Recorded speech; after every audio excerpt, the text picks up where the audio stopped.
Hey, if you're new to editing and new to Vegas Pro 18, you are in the right place. If you're just new to Vegas Pro 18, but you are not new to editing, you've been editing for a while, you've been using other software, you're just trying to figure out where the buttons are in this software, I have another video for you. To my new people, here we go.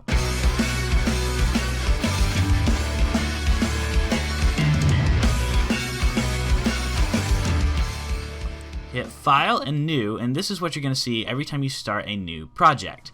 What you want to do is make sure you got the best settings. Now, first off, this is just pick something similar to what you have. If you're recording a 1920 by 1080 screen, then you're going to want 1920 by 1080, 29 frames per second. But if you have a camera and you know you're filming at 425 frames per second, or you're filming at 60 frames per second, which would be 5994, then that is what you're going to want to try and pick. And also, for frame rate too, you can see this thing half film, PAL, NTSC.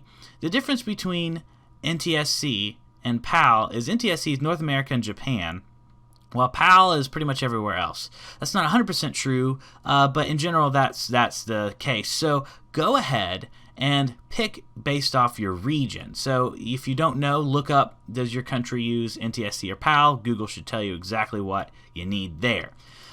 Leave this the same, leave this square. What you want for field order, hit none progressive scan, most likely, unless you know you're using an interlaced video. If you're like, what's an interlaced video? Just go with none progressive scan. If you start seeing lines later, then you'll probably need to change it to one or the other.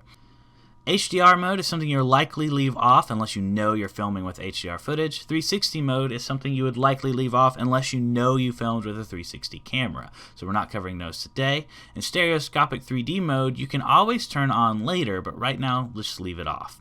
If you know you have video that has higher levels recorded, then you can select a higher bit, but you don't want to go ahead and select a higher bit if you know that your editing isn't the same. For your render quality, it's going to be on good. Go ahead and select best. There's no reason to not want the best, right? Motion blur type, I leave as Gaussian. Deinterlace method, I say none unless you're using interlaced footage. So if you have older cameras and things like that, leave me a comment below and we'll talk about it. But for most people nowadays, you're not using interlaced footage. And for the resample method, I would just disable resample. And then this is where it's putting your temporary files, pre-render stuff, things like that. If you know there's no issues here, just don't touch that. And I would hit start all new projects with these settings and then hit OK. So now we're in a new project. So this is where you're going to view your project. This is where you're going to add things to your project, like effects or more media and things like that. And this is your timeline where you're going to see your project. So let's go ahead and get started. There's always more than one way to do something. An easy way to import media is just to hit this import media button and select the media you want. Let's hit my new intro here. And boom, now I have a video in my project media. That doesn't mean it's in my timeline or in my video. I also have Explorer, Transitions, Video Effects, Media Generators, and Project Notes. We're going to talk about each one of these. You can drag your video to the timeline, just click and drag, and it's going to say, do you want your project video settings to match this media? The project video settings are what we just looked at. If your media is different, then you're going to hit yes. You want it to match the media that is the most common media. So if you're mostly using your camera, you want to drag your camera in first and let it match your camera. It's a great way to get to use it until you're more used to editing in general. I would just do that. So if you need to get back to your project settings at any point, just go to this little gear right here, and you can open it up and change your project settings for this project. And you can see too that this is your video preview. This is what you're watching. You can click anywhere on your media and you can kind of see how you can quickly scrub through it like this. This is your marker right here. Whatever this marker is, wherever it is, that's where in your video you're looking. So if your marker is at the beginning, you're looking at the beginning of your video. To play your video, you can just hit this play button right here. You can hit pause to pause your video. If your video is being laggy or anything like that, like your computer's having trouble keeping up with the video quality, you can come up here, where it says best full, that's your preview quality. You can actually change this to something like good auto or draft auto. And you can see it degrades the quality of the video.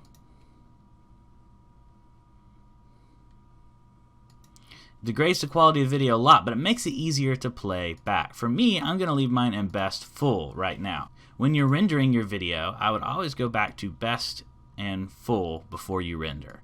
We'll get to that in a moment. So this is your video on the timeline. You can zoom in on this video by scrolling in with the mouse wheel. You can scroll in with your mouse wheel and zoom out very easily too. You can do a lot with this video. You can just move it around very easily. And like I said, this is your marker. Your marker is where you're looking in the video. So where you select, this is where you're going to start. This is what is happening right here. So you can also start with the space button, space bar too. Now when you hit the space bar again, it's to stop. And then pause will pause the video right where it is. But play and then stop will return the marker back to where the marker started. So you can watch the same segment again if you would like. So now let's take a look at the clip itself. Let's say you want to do some things to it. Well, there's a lot you can do to it, and you can look right down here for all your different tools. As you get more and more familiar with it, experiment with some of these and see what they do. For this, we have our normal edit tool selected. You can select other editing tools, but I would not suggest changing editing tools until you get a little more familiar with the software. So just leave it on your normal edit tool. This allows you to do a lot of things with the clip. First off, if you hit S, anywhere you hit S with the marker, you can cut the clip into little pieces. Also, you can grab the corner of it and create a fade. These fades, see how it fades to black there? You can do the same thing with audio. You can also cut the whole video down. This is called a trim edit. I just grab the edge of it until I see this icon right here, and I roll it the direction I want the video to be cut. You can do it on both sides. Also, you can fade on both sides too. If you smash two clips into each other, they'll automatically crossfade, both the audio and the video. If you're thinking, well, that's all good, but I want my audio and video separate, there's a button down here called Ignore Event Groupings. You can hit this button, and then suddenly these will separate. You can even delete one or whatever. And if you want them to suddenly group back together, just untoggle this button and everything will toggle back together. If you didn't want to do that, you can always hit Control Z and undo anything that you've done. You can see when you don't have a video and your marker is in between two videos, you'll see black. So if you have two videos close together and you watch them, that black right there, that actually exists. So when you render it out, you will see there will be black and no sound in the video. So if you want to avoid that, you can actually push clips together until they snap. This little blue line right here, that is the snap. And it helps you line things up to where there's no gaps in the video, because you can actually, if you zoom in a lot, you can see you can look at video at a frame by frame basis. So if you use the arrow keys, you can actually look at each piece of video one frame at a time. And that's another way you can toggle through a video. A lot of people like to use the J, K, and L keys too to look through a video, where L is play, K is pause, and J is reverse. These are ways you can watch your video right here on the timeline. Let's say you want to add more video. You can always just go to Import Media and pick more video or pictures or anything to add. So let's go ahead and add this picture of me talking. So here's a picture of me talking. I use it for thumbnails. When you drag a picture in, you can see that it just doesn't have any audio, and it creates a picture right here on the timeline. You can move it around, just click and drag, and wherever you move it, you can make a picture as long as you want, because a picture is just replicating a picture over and over again for infinity. You can make the fades as long as you want, whatever you want to do. But if you take a picture, you can also cut it, and then you have two instances of the picture and you can still roll the picture back up and make it as long as you want.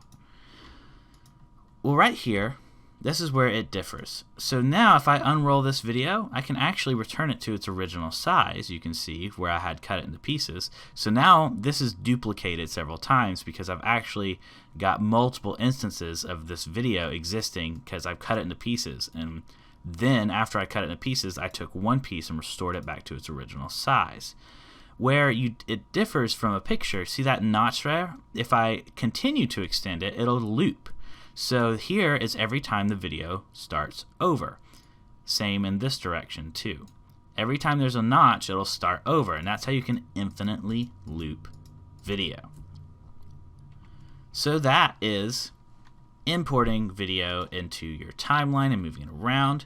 When you want another track, you can actually layer things. So you can right click and hit insert video track, and then you can put your picture on top of something or text or whatever. We're going to talk about that more in a second. Your picture, you can see it covers up the video. It covers up the video right over top of it because everything on top is what you'll see. And audio, you can always hear all the audio that you have, but with video you'll only see what's on top and what's letting underneath it be seen through. So if I create a fade while this is on top, you can see that it'll slowly start to cover up the video if I arrow through one frame at a time. And it just turns into the picture. You can make this fade as long or short as you want, but you could also see how it moves this little line right here, this little envelope. There is another button right here called opacity. You can make that fade permanent where it's kind of see-through. And you can leave something kind of see-through and over top of your video as much as you want. And that's called opacity. That's just how much you can see through it. It's like a window now. It's got some sort of translucentness to it. Audio has the same thing. This little thing, when you fade it, that's the volume, how much you can hear it. That fades. But with this gain, you can actually lower the volume too. So gain is different than volume, but for today's lesson, they're going to be roughly the same. So you can lower the gain and essentially fade out the audio as much as you want to right here on the clip. These individual things are called video events or clips. They're just sections of video that you can manipulate. Now if you look over here on the side on the track, there's this thing called levels. That is a thing for the whole track. That's the opacity slider for the whole track, see? So you can make the whole track see-through. Now I have two instances of the picture. I just drug another one down. And I have two instances of the picture, and you can't see through it at all. Now if I make it 50% see-through, this picture is see-through, and this picture is see-through, even though they're two different pictures, because I didn't make the picture see-through, I made the track see-through. Anything you do to the track itself applies to anything on that track. So if I swap these around, now the top one will be see-through while the bottom one is normal. So the same is true with volume. Any volume, this changes the volume of this clip, and this clip, all because I changed the volume of this track. You can always add more audio tracks and change the volume of different things on different tracks. That's audio mixing. Let's say you want this here right now, but you don't want to see it right now. You want to see underneath it. You can always hit mute. Whenever you mute a track, whether you mute audio or video, it just means it can't be seen or heard. If you render out with something muted, it will still not be seen or heard. Solo is the opposite. Solo means it's the only thing seen or heard. You can have more than one thing soloed at a time, but it'll make sure that this track and this track is the only thing seen or heard, and everything else in the project, no matter if you have hundreds and hundreds more tracks of video and audio, they will not be seen or heard, only what is highlighted when you have something soloed. But you get to a point where you're like, oh my goodness, I've got a lot of things moved around here, and I realize maybe you want to close gaps. You're going to get to a point where you're like, oh, I'm making a small change. You're like, oh, you have this video here. Let's say you have this video here and it used to look like this. And then you think, oh, really that needs to be shorter. It needs to start here. And you're like, oh no, now I have a big problem where I need to move everything back with it. You can actually turn on what's called auto ripple. You can change how much this affects, whether it's just the track or everything above it and below it, audio and video. But right now we're just going to go with the affected tracks. So if we turn auto ripple on, see how it's highlighted now when I click on that button? Now if I make a change, it'll ripple through everything else. See how it pushed everything back? I'm going to hit Control Z. And then I'm going to turn auto ripple off, and I'm going to show you what I had originally. And then now if I turn auto ripple back on and I make that same change, it'll move everything with it, so you don't have to re-edit the entire timeline. And you can change how much this affects to suit what you need to happen. So this is, again, an auto crossfade. Any crossfade can be changed this type of crossfade just by right-clicking. Here's your context menu. There's a whole lot in right-clicking for your context menu that you can get to. So when in doubt, right-click and see what happens. But at the very top is your fade type. You can change the kind of fade that happens here with your fade type, how soon things bleed into each other. Again, you won't be able to see it because I have something on top of it.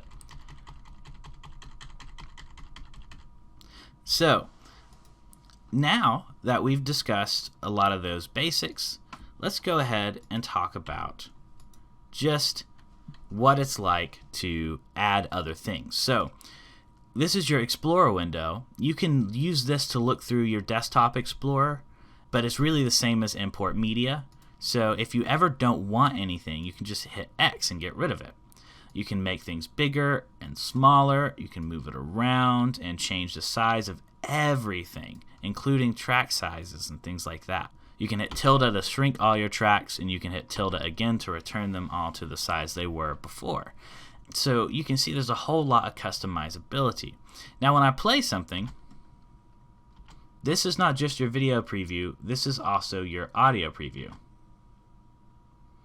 And you can see how loud your audio is over here. The next thing we're going to talk about is transitions. See where we have a crossfade? Any place you have a crossfade, you can add a transition.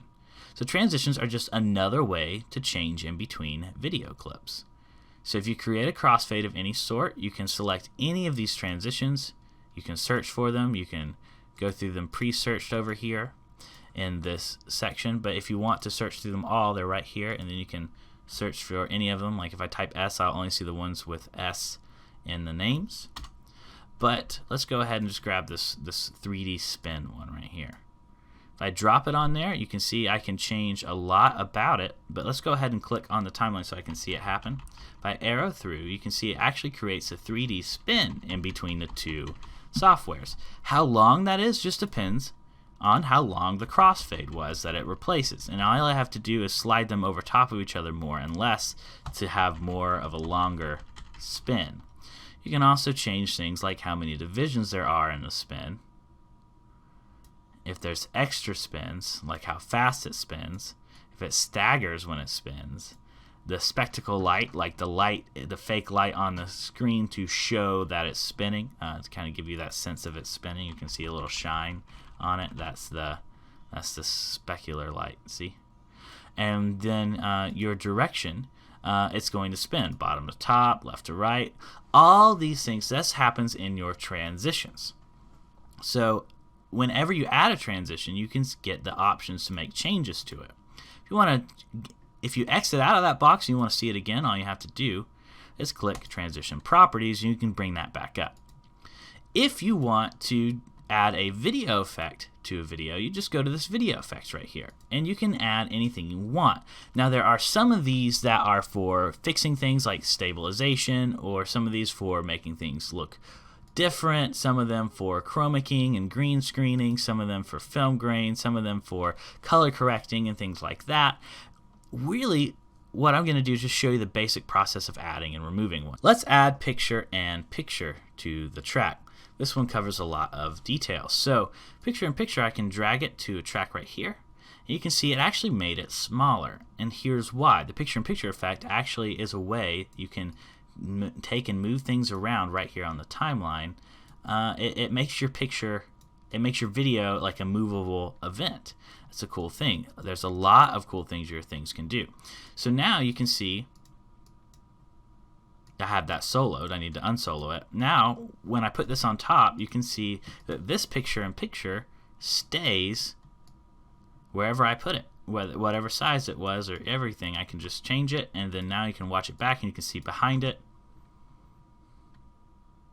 This is a horrible video that I'm making, but you can see the point. If you need to get back to that, all you have to do is hit this FX panel, and you can get back to this video right here.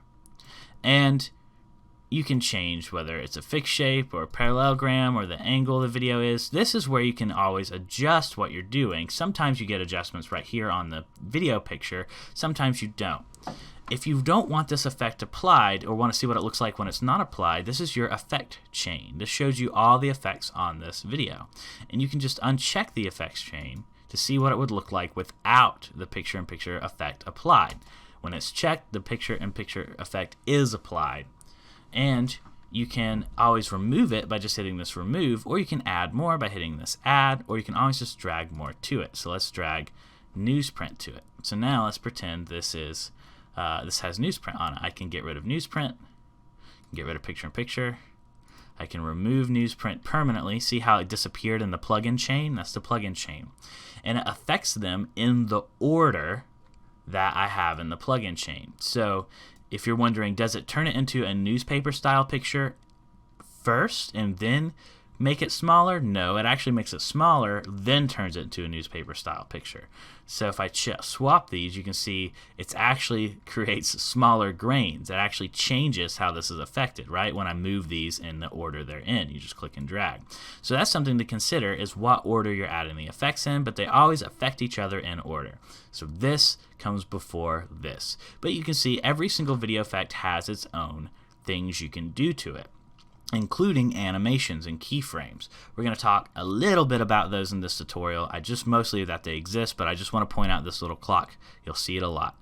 So now we've got a video that's starting to look pretty quirky, and let's say you want to add more layers. You can just go ahead and hit insert video track, and we can add more layers. We can add media generators, and we can go to, these are titles and text, credit rolls, things like that. What we're going to do is go to titles and text, just go to your sample text here and drag that on the timeline. This is just like a picture. I'm going to get rid of that for a second. You can make it as small as you want, you can make it as big as you want, or whatever, and it's a text box, so you can add hundreds of these. You can duplicate them. You can do anything you want with these text things. And you can go ahead and hit generate media, and we can change this to stuff. And you can highlight it and change the font to anything you want. So you can move that anywhere you want on the screen right here, just like the video effects. You can move it anywhere you want.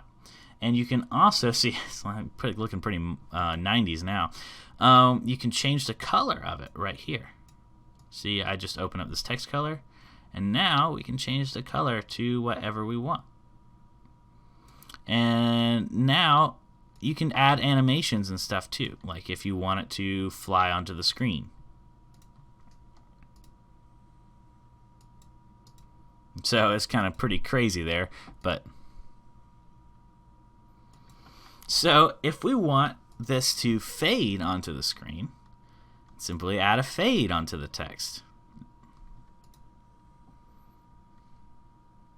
See how the like an arrow through the text fades up now. See? All this stuff applies to everything.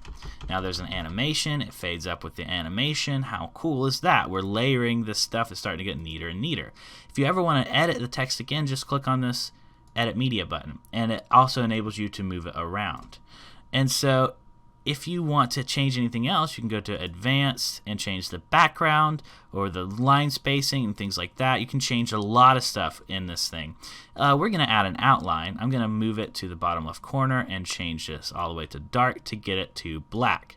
And now I'm going to add a little bit of outline. Now I got an outline around my font, and it'll do this with any font you have. So now when we watch it,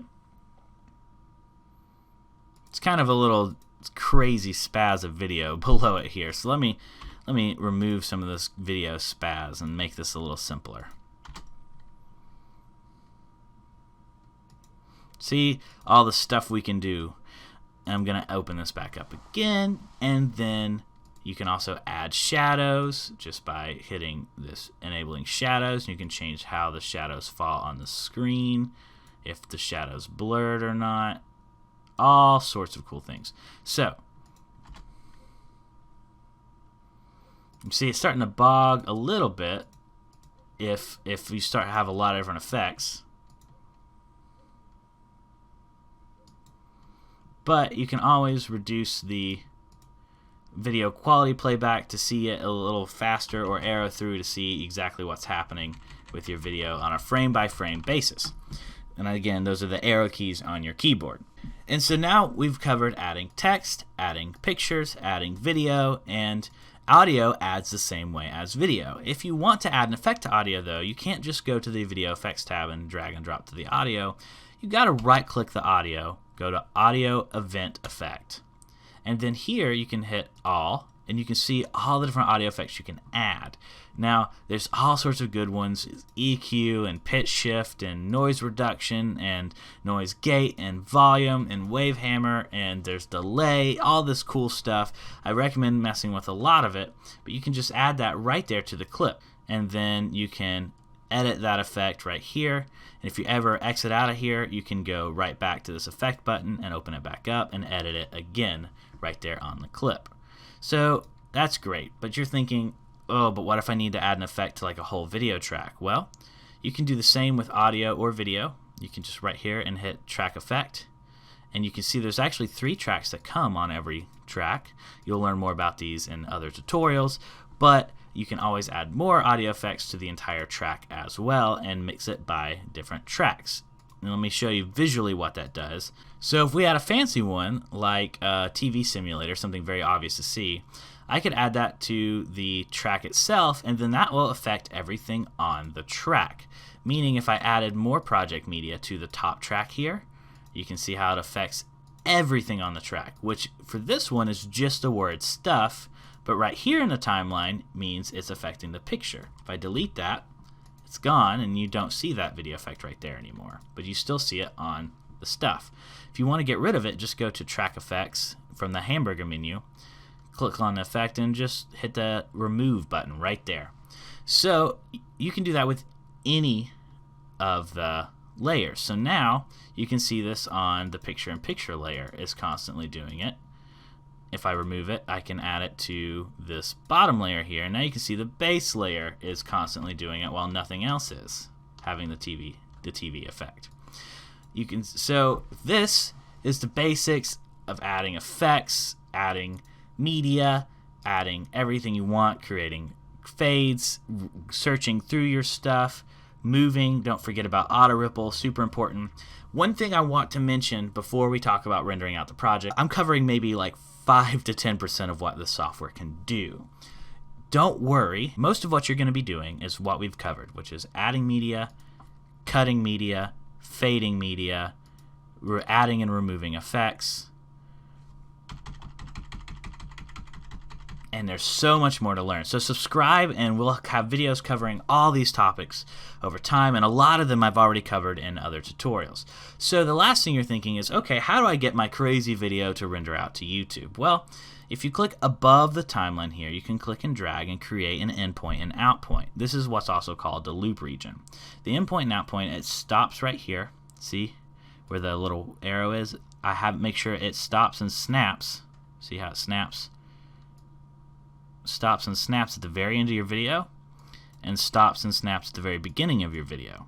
Make sure that only the video you want in your final project is highlighted. You can see here on the timeline, this is a 6 second and 15 frame video. So this is how you read the timeline. That's how many frames. So if we have 30 frames a second, that's 15. That's about half a second of video. So 15 frames, 6 seconds, then that would be minutes, and then that would be hours. So that's how a timeline works. We have the in and out point set on the timeline, then go to File, Render As, and here you have your different render formats. For the sake of this video, let's assume that you're going to render for YouTube. This is also a common codec to render to for a lot of reasons. YouTube, let's say you have a 1080p video, you want to find what you have. So this is UHD, this is HD, just 1080p, and here's your HD 720p. Look for something that matches your project settings. So we have a 1080p, 29.97 frames per second, that's just 30 frames per second. 1080p, 30 frames per second video. And you'll see that there's two options for that. There's the Internet HD 1080p, just normal one, and then there's another one that for mine that says AMD Vice, and you might get in yours and say, oh my gosh, mine doesn't say AMD VCE, not Vice, sorry, VCE. Mine doesn't say that. That's okay. Don't worry about it. You might have NVIDIA, yours might say Intel, QSV, but this is your graphical accelerated rendering. This might be a better option for you. It might be faster. It might not. But if you're unsure, your CPU, this is what your CPU render is. This is the basic standard render. You're always able to use this, whether or not you have these options or not. You'll always have this option. But either way, pick the internet setting from this magic. See that on this left side? Select the AVC ACC. This is the kind of thing that YouTube expects. Select the one that matches the closest to what your current software is. You don't want to make it bigger or smaller if you don't have to. That's all because I've covered in other tutorials. And go to your render options and make sure that render loop region only is checked. If it's not checked, you might render way bigger parts of this, way bigger project than you expect. So just go ahead and make sure the render loop region is checked. That's the endpoint outpoint that we set earlier. And this is telling you where it's going to be, so where your project is. And you can hit browse and always look at what is going on in your file folders and pick where to put it. This is your video name. It'll name itself after the project. I never save the project. You can hit Control S to save. You can also save right here. But I don't want to save mine because it's just a would you want to save this? But I just want you to know that save and save as is there. Make sure you're hitting Control S or Control Shift S often. Hit render as again, so we're back where we were. And you can name the project anything you want, even if it's different than the project name. You can still name it anything. And then you can check where it's going to render to. So often just hit project location and it will save wherever you saved your project. Notice here too, it'll be a .mp4 when it saves. So different than your project, if we hit file and save as for the project, it'll save it as untitled whatever, and it'll save it as a .veg, and it will look like this. It'll have a little Vegas Pro 18 or your version of Vegas Pro right here at the front. That's opening up this window. It'll open up what you see here when you open it. It'll open up all the stuff you've been doing. But the final video will open up on its own file after you've rendered. So let's go ahead and render this as untitled final. And hit render, and then you'll see this window box right here, and it's going to say it's checked by default, open folder when rendering is complete. So we're rendering this crazy zany intro. I'm so sorry, computer, that you have to hold on to this. Then you can see it'll pop up a window where it has your final video, and this exists as a video. You can drag and drop this to YouTube, a jump drive, just watch it.